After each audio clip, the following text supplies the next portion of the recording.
বাংলাদেশের সবচেয়ে বিখ্যাত এলাকার কথা যদি আমরা বলি সেটা হলো গুলশান এবং বনানী। সেই হিসেবে যদি মনে করি যে ফেনীর যে ডেভেলপড, কালচারালি ডেভেলপড, সামাজিকভাবে ডেভেলপড, পলিটিক্যালভাবে ডেভেলপড, সব দিক থেকে যদি চিন্তা করি অর্থনৈতিকভাবে ডেভেলপড, সেটা হলো যে আমাদের এই রামপুর।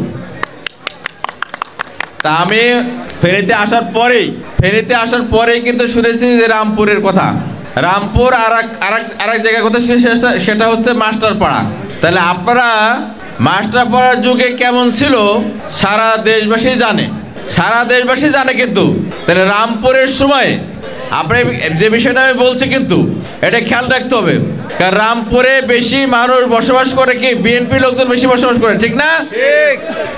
আমার গোয়েন্দা তথ্য যদি ভুল না হয়ে থাকে তাহলে রামপুরের বিএনপির লোকজন কেমন আচরণ করবে তারপরে নির্ভর করবে ফেনী শহরের আইন শৃঙ্খলা পরিস্থিতি।